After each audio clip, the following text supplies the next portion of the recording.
Hello, welcome to today's video. I'm Joseph, also known as the Dragon Whisperer. Today we're going to be reading Chapter 4 of Twilight. I had asked in my live stream yesterday for the beginning of the month what everyone wanted to see this month, and the response I got was more Twilight. So I'm going to be doing the next chapter as the first video of the month, apart from the live stream, but we're not really going to be talking that doesn't even count. Before we begin, as always, I'd like to remind you to like the video, subscribe to the channel, and don't forget to turn on the little bell notifications so that you can get a notification every time a new video is uploaded or when I go live at the beginning of the month.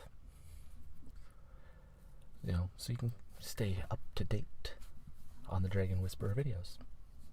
Also, don't forget that if you'd like to support the channel more directly, you can go to the Patreon link, which will be down below in the description, and become a patron. We've got monthly subscriptions as low as $1, so it's less than a cup of coffee every month. It'd be better to go higher than $1, but and remember, all proceeds from the Patreon page go to support the channel.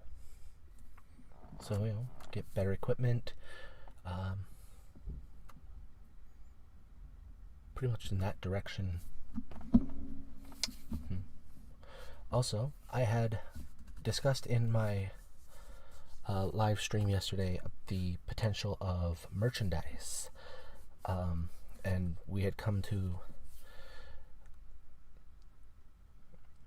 I guess, a decision to do coffee mugs. I'd probably do travel mugs, t-shirts with my slogan, "Have a peaceful day," and sleep mask with the little dragon eyes that are closed because the dragon's sleeping. So I'm looking into that stuff, actually. I think I'm looking into a bit of it later today, actually. Anyway, moving right along. So, yeah, I guess that's it for the introduction. So without further ado,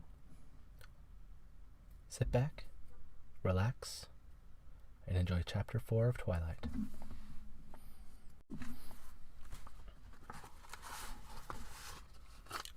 Chapter 4, Invitations. In my dream, it was very dark, and what dim light there was seemed to be radiating from Edward's skin. I couldn't see his face, just his back, as he walked away from me, leaving me in the blackness. No matter how fast I ran, I couldn't catch up to him. No matter how loud I called, he never turned. Troubled, I woke in the middle of the night, and couldn't sleep again for what seemed like a very long time. After that, he was in my dreams nearly every night, but always on the periphery, never within reach. The month that followed the accident was uneasy, tense, and at first embarrassing.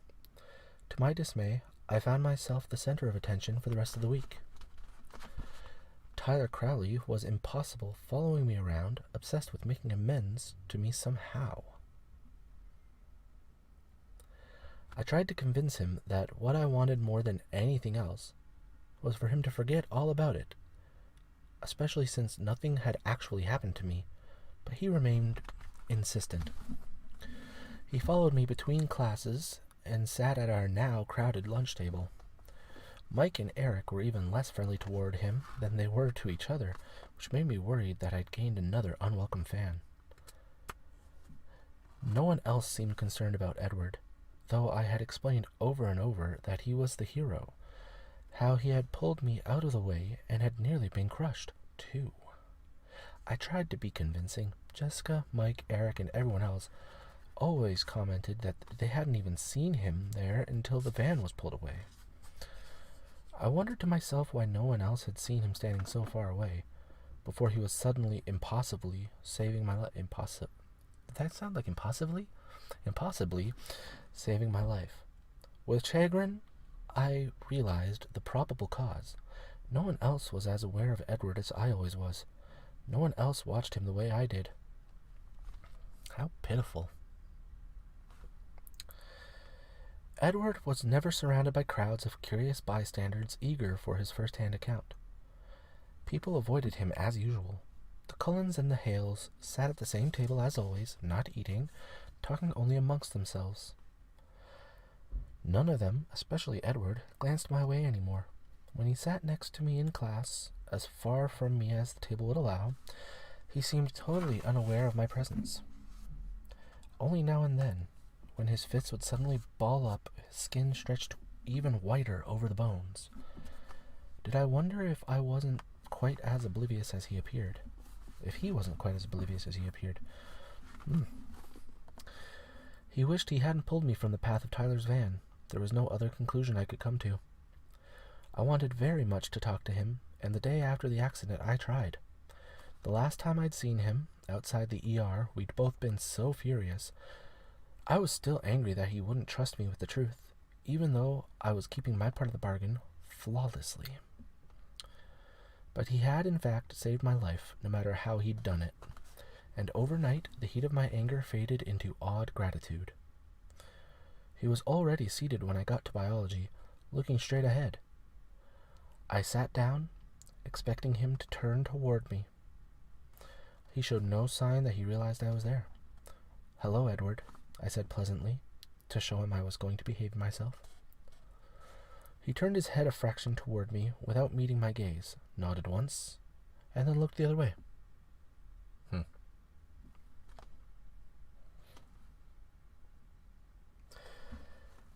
And that was the last contact I'd had with him, though here he was there, a foot away from me every day.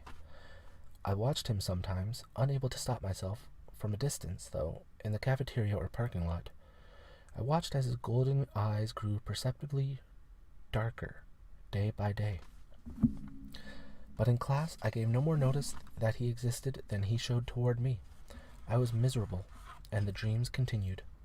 Despite my outright lies, the tenor of my emails alerted Renee to my depression, and she called a few times, worried. I tried to convince her it was just the weather that had me down. Mike, at least, was pleased by the obvious coolness between me and my lab partner. I could see he'd been worried that Edward's daring rescue might have impressed me, and he was relieved that it seemed to have done the opposite effect.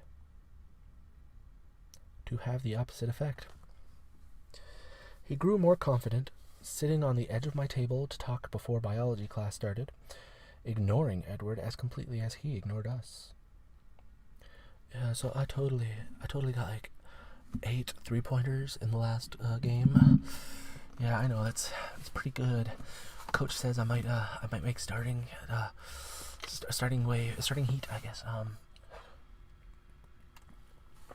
But that's okay. Football, I know I'm the quarterback, but well, I'm not the quarterback. I'm the relief kicker. I tackled 72 people in the last game. Yeah, they had to call extra players into the game." I imagine this is what Mike talks about.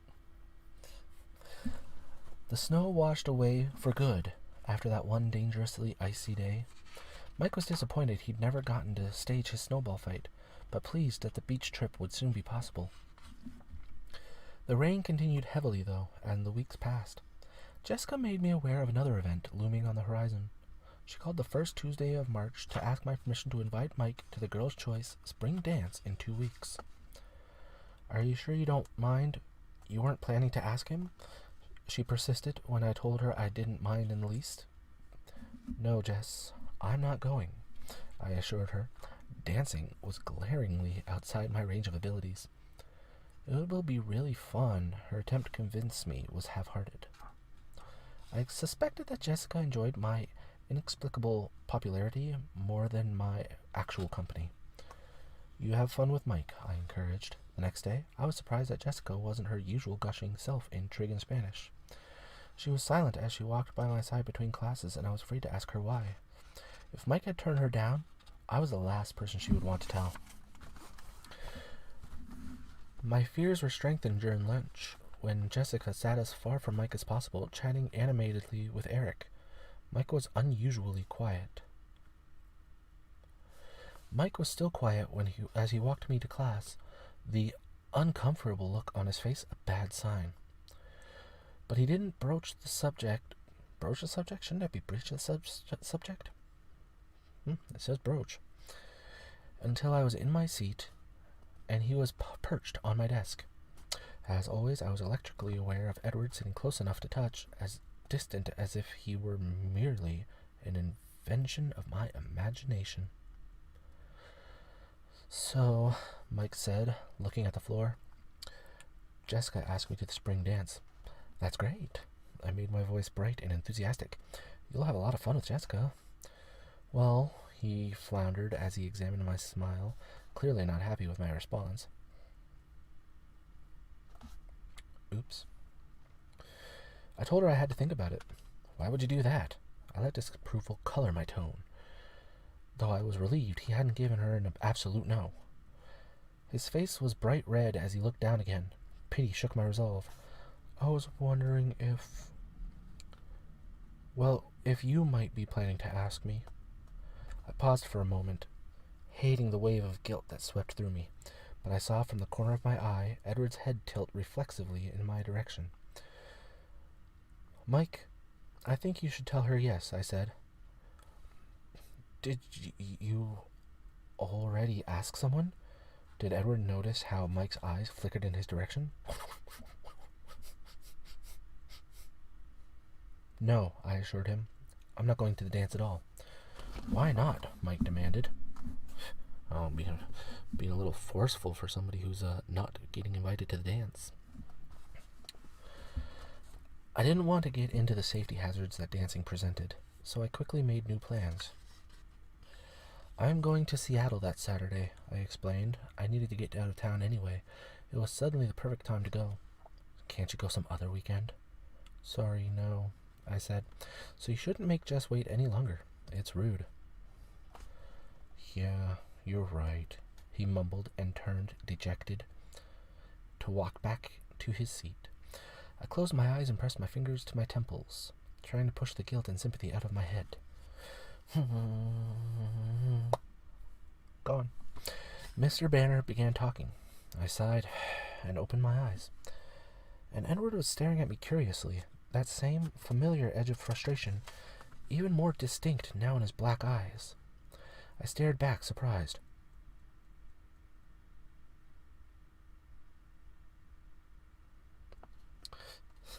Expecting him to look quickly away, but instead he continued to gaze with probing intensity into my eyes.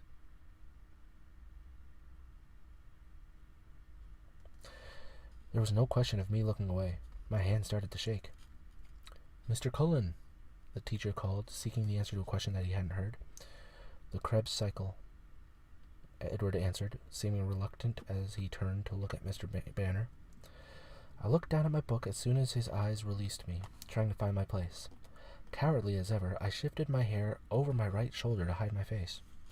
I couldn't believe the rush of emotion pulsing through me, just because he'd happened to look at me for the first time in a half-dozen weeks.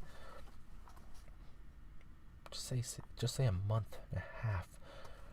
I couldn't allow him to have this level of influence over me. It was pathetic. More than pathetic. It was unhealthy. Especially the fact that I'm pretty sure he sat on her left side, so I don't know why she's putting her hair over her right shoulder.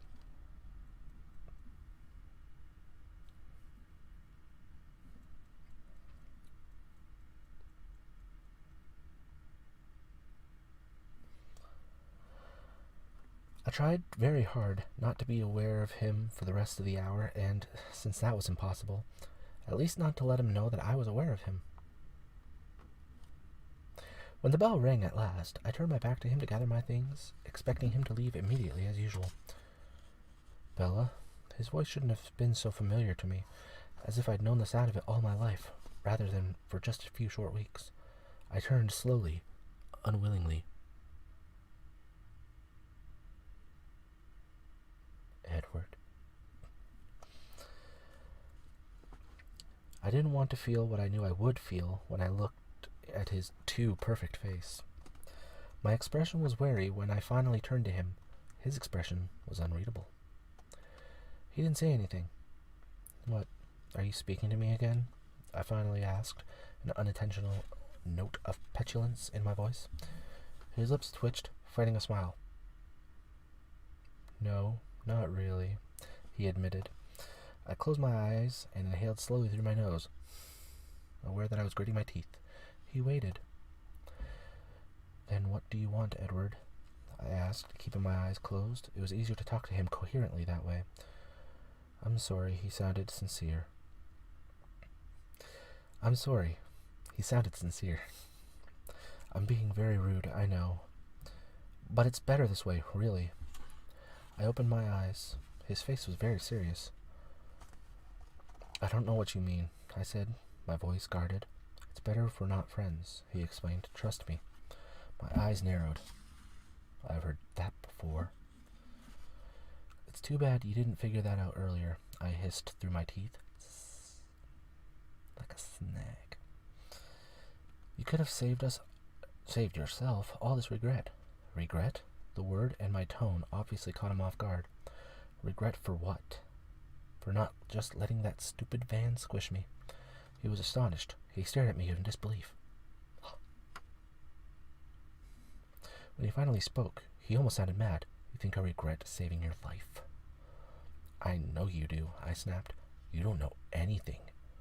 He was definitely mad. You know nothing. Jon Snow.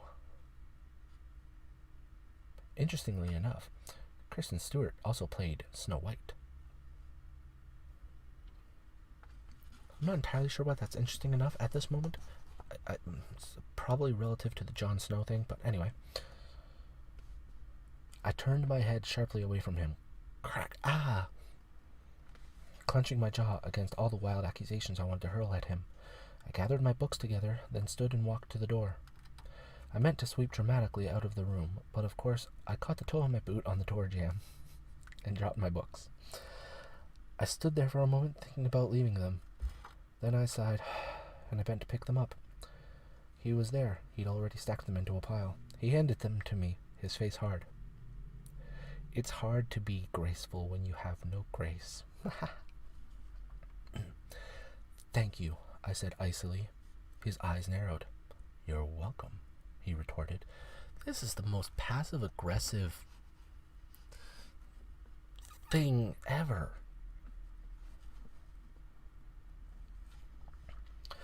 I straightened up swiftly, turned away from him again, and stalked off to the gym without looking back. The gym was brutal. We moved on to basketball. My team never passed me the ball, so that was good, but I fell down a lot. Even though she wasn't moving around, she still fell. Sometimes I took people with me. Today I was worse than usual because my head was so filled with Edward. I tried to concentrate on my feet, but he kept creeping back into my thoughts just when I really needed my balance. It was a relief, as always, to leave. I almost ran to the truck. There were just so many people I wanted to avoid. The truck had suffered only minimal damage in the accident. I'd had to replace the taillights, and if I'd had a real paint job, I would have touched that up. Tyler's parents had to sell their van for parts. I almost had a stroke when I rounded the corner and saw a tall, dark figure leaning against the side of my truck. Then I realized it was just Eric. I started walking again. Hey, Eric, I called. Hi, Bella. What's up? I said as I was unlocking the door. I wasn't paying attention to the uncomfortable edge in his voice, so his next words took me by surprise. I was wondering if you would go to the spring dance with me. His voice broke on the last word. Sorry. Me. I thought it was a girl's choice, I said, too startled to be diplomatic. Well, yeah, he admitted, shamefaced. I recovered my composure and tried to make my smile warm. Thank you for asking, but I'm going to be in Seattle that day. Oh, he said. Well, maybe next time. Sure, I agreed and then bit my lip. I wouldn't want him to take that too literally. He slouched off, back toward the school. I heard a low chuckle. Edward was walking past the front of my truck, looking straight forward, his lips pressed together. I yanked the door open and jumped inside, slamming it loudly behind me. I revved the engine deafeningly and reversed out into the aisle. Edward was in his car already, 2 spaces down, sliding out smoothly in front of me, cutting me off. He stopped there to wait for his family. I could see the 4 of them walking this way, but still by the cafeteria. I considered taking out the rear of his shiny Volvo, but there were too many witnesses. I looked in my rearview mirror. A line was beginning to form. Directly behind me, Tyler Crowley was in his recently acquired used Sentra, waving. I was too aggravated to acknowledge him. While I was sitting there, looking everywhere but at the car in front of me, I heard a knock on my passenger side window. I looked over. It was Tyler. I glanced back in my rearview mirror, confused. His car was still running, the door left open. I leaned across the cab to crank down the window. It was stiff. I got it halfway down, then gave up. "I'm sorry, Tyler. I'm stuck behind Cullen." I was annoyed. Obviously, the holdup wasn't my fault. "Oh, I know. I just wanted to ask you something while we're trapped here," he grinned. This could not be happening. "Will you ask me to the spring dance?" he continued. "I'm not going to be in town, Tyler." My voice sounded a little sharp. I had to remember it wasn't his fault that Mike and Eric had already used up my quota of patience for the day. "Yeah, Mike said that," he admitted. "Then why?" He shrugged. "I was hoping you were just letting him down easy." Okay, it was completely his fault. "Sorry, Tyler," I said, working to hide my irritation. "I really am going out of town." "That's cool. We still have prom." And before I could respond, he was walking back to his car. I could feel the shock on my face. I looked forward to see Alice, Rosalie, Emmett, and Jasper all sliding into the Volvo. In his rearview mirror, Edward's eyes were on me. He was unquestionably shaking with laughter, as if he'd heard every word Tyler had said. My foot itched toward the gas pedal. One little bump wouldn't hurt any of them. Just that glossy silver paint job. I revved the engine. They were all in, and Edward was speeding away. I drove home slowly, carefully muttering to myself the whole way.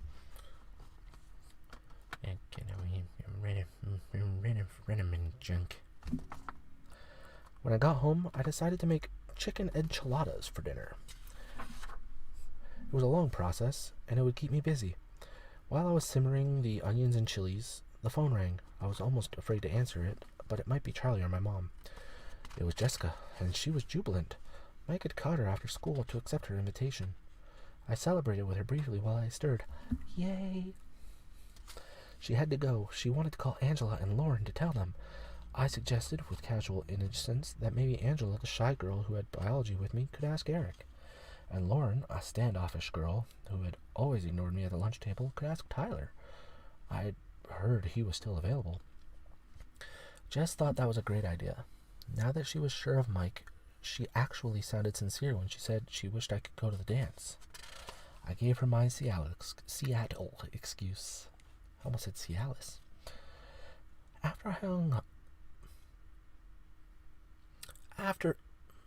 I'm going to take a drink.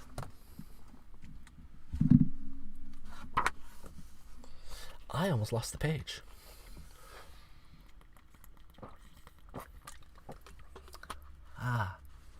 Much better. I'm going to put this here.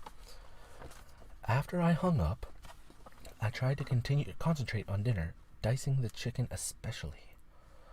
I didn't want to take another trip to the emergency room. But my head was spinning, trying to analyze every word Edward had spoken today. What did he mean? It was better if we weren't friends. My stomach twisted as I realized what he must have meant. He must see how absorbed I was by him. He must not want to lead me on, so we couldn't even be friends, because he wasn't interested in me at all. Of course he wasn't interested in me, I thought, angrily, my eyes stinging, a delayed reaction to the onions. I wasn't interesting, and he was. Interesting, and brilliant, and mysterious, and perfect, and beautiful, and possibly able to lift full-size vans with one hand.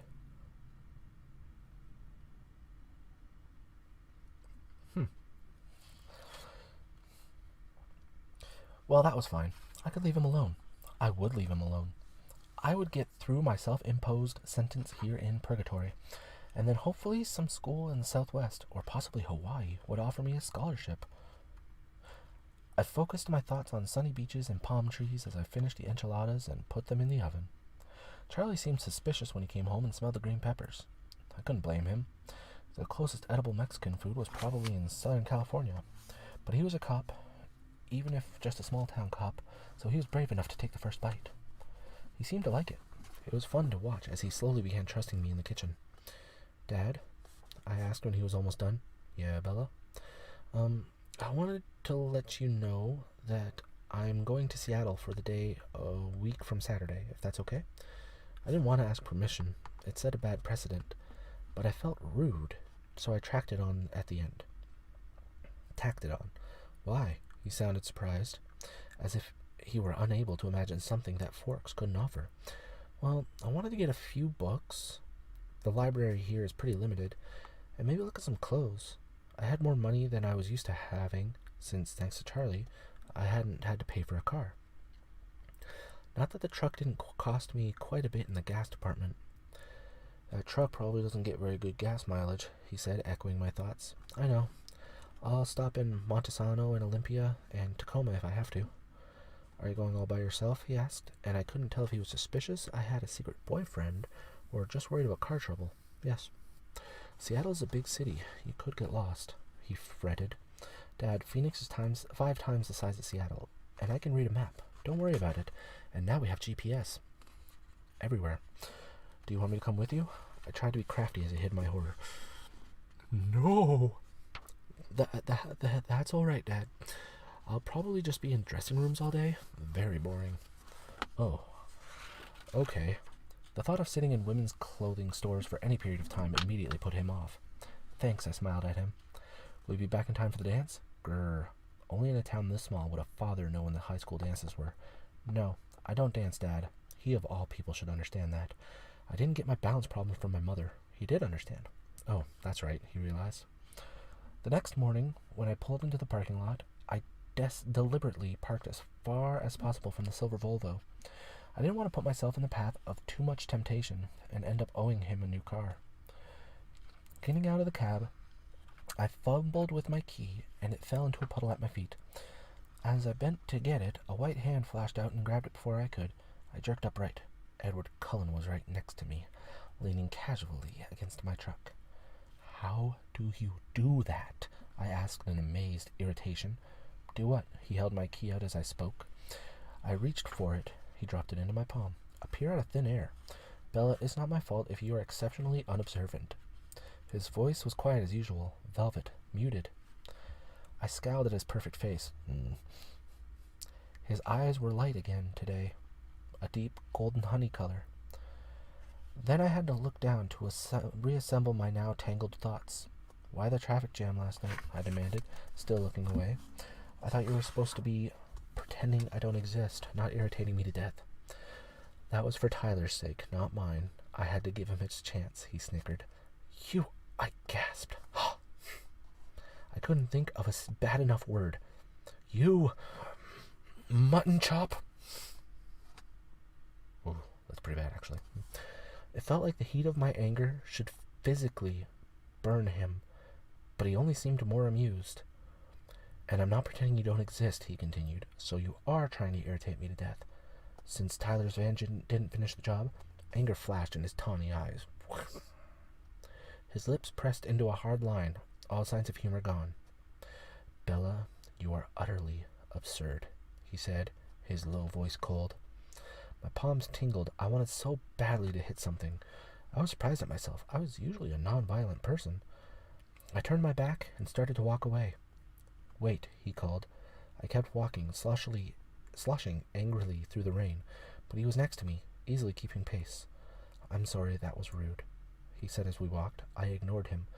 I'm not saying it isn't true, he continued, but it was rude to say anyway. Why don't you leave me alone? I grumbled. I wanted to ask you something, but you sidetracked me, he chuckled.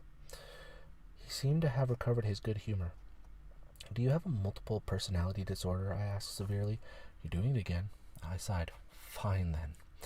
What do you want to ask? I was wondering if a week from Saturday, you know, the day of the spring dance. Are you trying to be funny?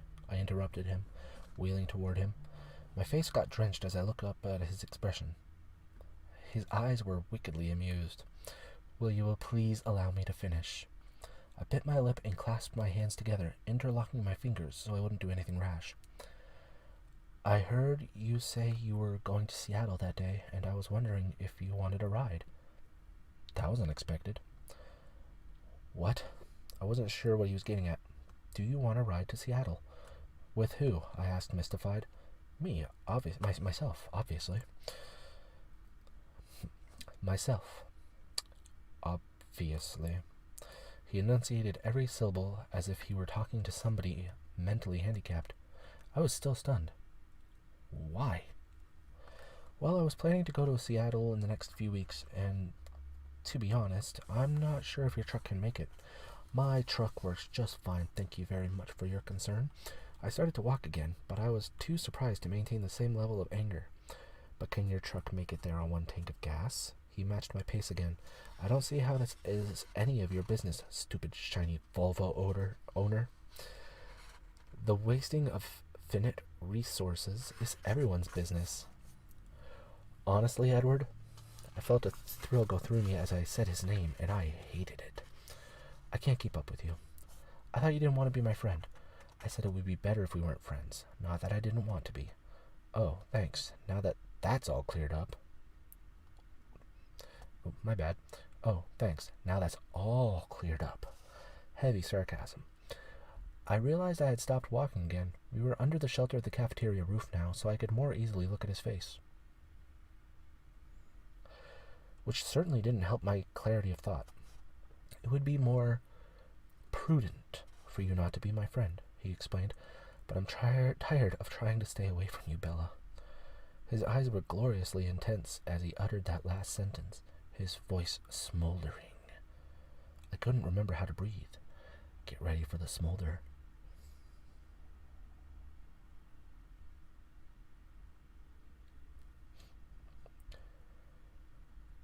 Will you go with me to Seattle? He asked, still intense. I couldn't speak yet, so I just nodded. Mm-hmm.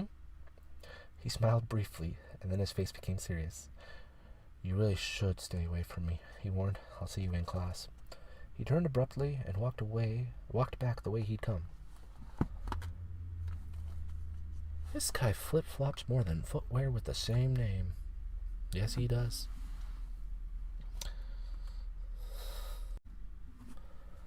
And there you go. There's chapter 4 of Twilight. Things are getting pretty juicy, aren't they? So I'd like to thank you for joining me. I hope you enjoyed the video. I'm actually getting into this, to reading this book. I'm surprised. I want to say this is at least my 5th attempt to read Twilight, and this is by far the furthest I've gotten. So, if you haven't read it, we're discovering things together.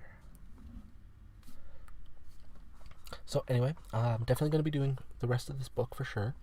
I'm not sure if I'm going to continue the series right away, or if I'm going to move on to something like Lord of the Rings, or Game of Thrones, the Song of Ice and Fire, or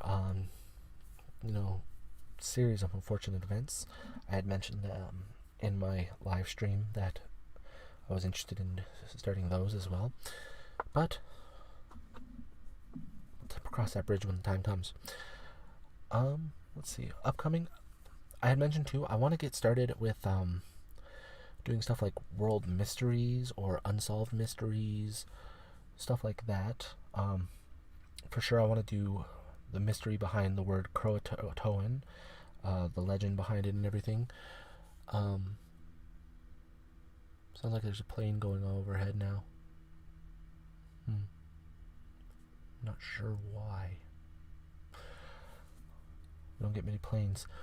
And